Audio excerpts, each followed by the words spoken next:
are excited to have what may be one of the most significant and ambitious biotech opportunities that has ever crossed our path. Viral Genetics, Inc. is a drug discovery company researching new treatments and methods of detection for HIV, AIDS, Lyme disease, staph and strep, cancer, and certain other autoimmune and infectious diseases.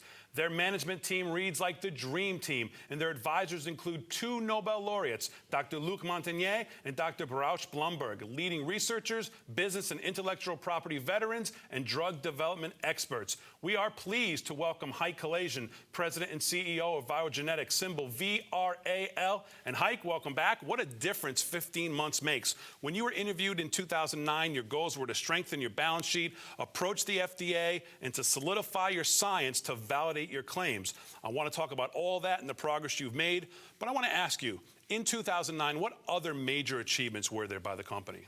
Our biggest accomplishment in 2009 is the increase in our portfolio.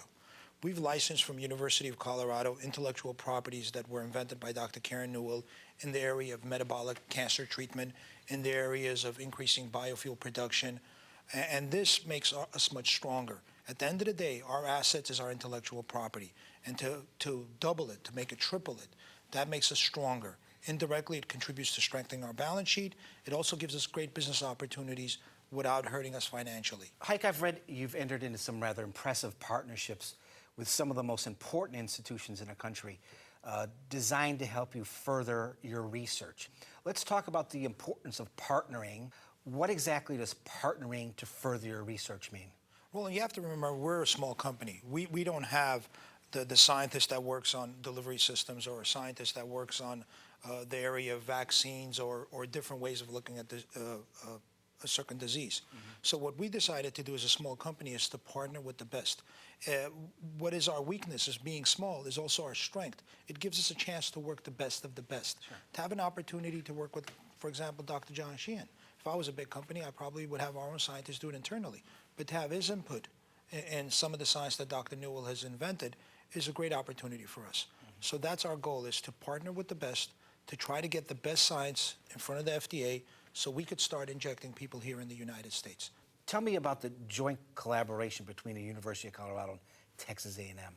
Well, originally Dr. Newell was employed at University of Colorado, and she had inventions there, and we've licensed all that. We're doing the same thing with Texas A&M as well. The doctors from Scott and White are all part of the Texas A&M relationship that they have internally. What's important about that is that we want to do, there are drugs out there that are safe. We know it's safe because it's already been in humans.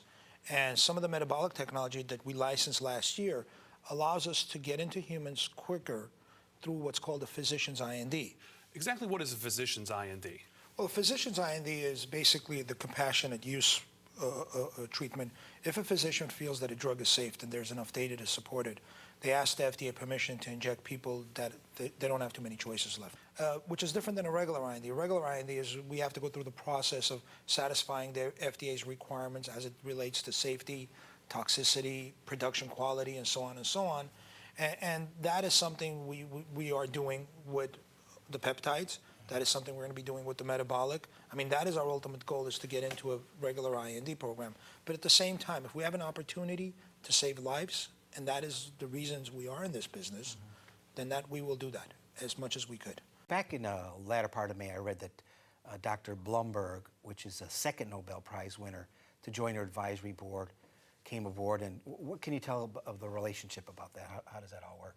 Sure. The doctor was the discoverer of the hepatitis B virus. Not only that, he discovered a vaccine as well as a marker to detect it.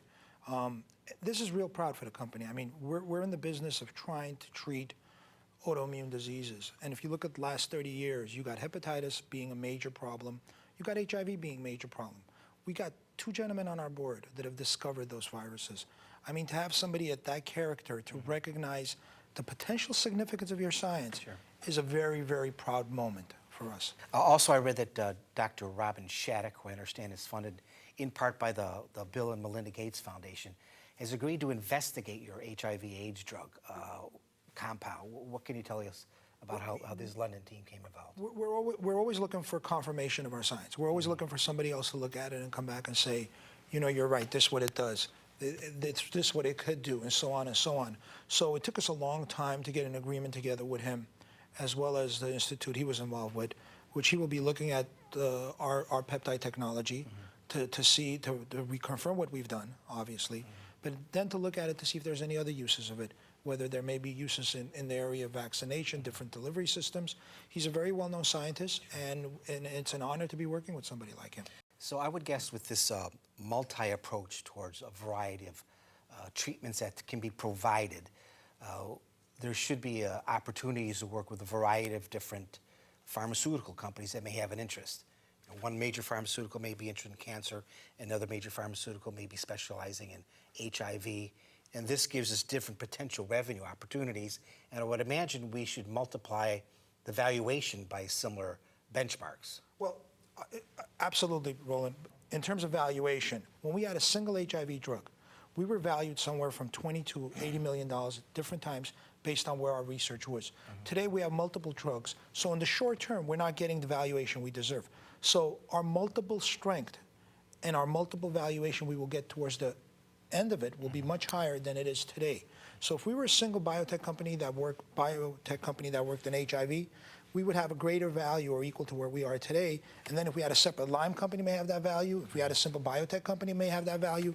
But the fact that they're all under one umbrella, we're not seeing the benefit of it. But at least not currently. Not currently. But when you start licensing these products, you're going to see the multiplier effect very highly. At least that is my personal financial scenario that I see for this company. So 2010 has been a great year in terms of accomplishments, partnerships, agreements, launches of a clinical trial. What do you forecast for the next 12 months out? Well, our goals are, again, it's pretty aggressive, but simply in 2011, we want to be treating people that need our help. So that's our number one goal. Number two goal is we have a world-class advisory board. We want to have a world-class infrastructure. We want to bring managers in, people to help us out internally within the company structure that are the best of the best to get this company to where it really belongs, to be a blue-chip company. Well, Hike, from everybody here at Why Will the Stocks, thanks very much for appearing on the show again. We'll be following the progress of viral genetics in the next 12 months. For more information on viral genetics, you can go to viralgenetics.com to look at company filings and do your own research at viralgenetics.com.